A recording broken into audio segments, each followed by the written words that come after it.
Metro রেলের নির্মীয়মান সুড়ঙ্গে জল ঢুকে ফের বিপত্তি বউবাজারে। শুক্রবার সকালে কলকাতা মেট্রো রেল কর্পোরেশন লিমিটেডের আধিকারিকেরা ঘটনাস্থলে গিয়ে স্থানীয়দের বিক্ষোভের মুখে পড়লেন। বিক্ষোভ হলো সেন্ট্রাল মেট্রো স্টেশনেও। লালবাজার সূত্রের খবর, বৃহস্পতিবার রাতে ইস্ট ওয়েস্ট মেট্রোর নির্মীয়মান টানেলে জল দেখা যায়। তড়িঘড়ি ঘটনাস্থলে পৌঁছন স্থানীয় কাউন্সিলর এবং পুরসভার আধিকারিকেরা। যান মেট্রোর কর্তারাও। তারা পরিস্থিতি খতিয়ে দেখে দুর্গাপিতুরি লেন এলাকার 11টি বাড়ি ফাঁকা করে দেওয়ার সিদ্ধান্ত নেন। বাড়িগুলোর মোট 52 জন বাসিন্দাকে হোটেলে সরিয়ে দেওয়া হয়েছে। এই নিয়ে তৃণমূল কাউন্সিলর বিশ্বরূপ দে বলেন, যাতে ঘরে ফিরতে পারে শান্তিতে এবং নিরাপদে, এদের অন্য কোনো দাবি নেই।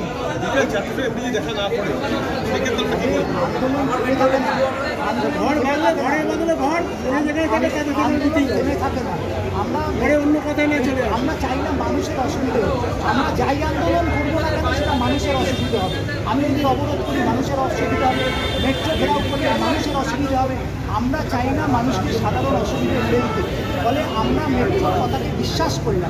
যে তার তিনি কলকাতার বাইরে ফ্লাই করে আসতে গেলে তার কিছু 2.5 ঘন্টা সময় লাগবে। তাই বিকেল 4টে আমরা বউবাজারের খোলা আকাশের নিচেই আলোচনায় বসবো।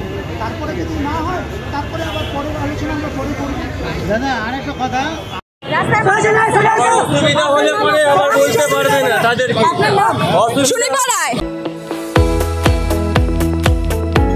আপনারা দেখছেন ইউএন লাইভ, বাংলা খবরের শেষ কথা।